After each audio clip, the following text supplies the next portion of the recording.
Now, I hinted at this earlier today, but let me say it explicitly now. An argument is something very particular, and it isn't just an opinion. If you say there is no God, that's not an argument. That's a point of view.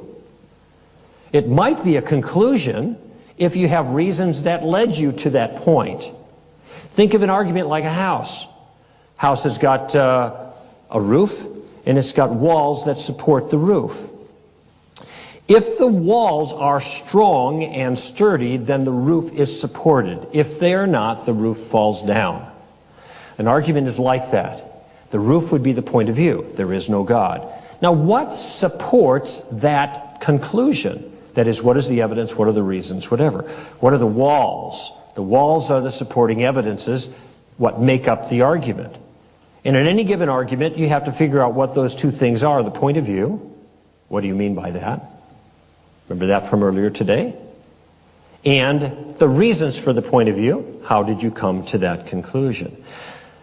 So whenever you encounter a challenge, you can break the challenge down, whether it comes in a book or whether it comes on a TV show or just somebody having a conversation with you. You break it down and you try to focus in on exactly what is the person claiming to be so and what precisely are their reasons that they believe it is so.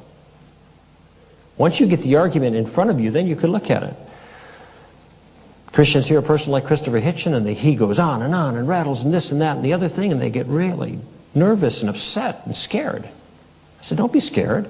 Just listen to what he says. No, you might have to get a tape recorder. You might have to outline his book or something. It might take a while to separate the wheat from the chaff, the nonsense from the real argument. Get the real argument in front of you, though, and when you do, then you'll have an opportunity to examine it. So clear the brush, then ask about the house. What is the argument? What are the reasons for the point of view?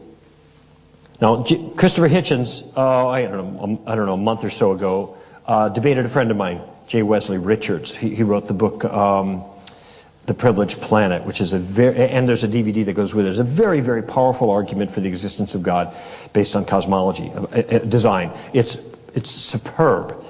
It's the best thing going if you want one single thing. You get this DVD, you just pop it into your television and you push the button and you have your friend just sit down and just watch it and then talk with them about it later. It's really sensational. Anyway, so here's Jay Richards, who is the Christian theist, and there's Christopher Hitchens. And Hitchens gets up first, and Hitchens does his number with all his nonsense and his ideas, and he's throwing all this stuff up.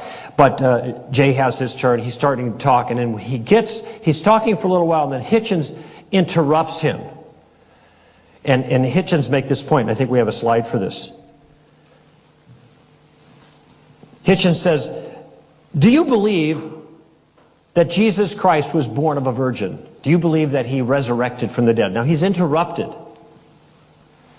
my friend, Jay Richards.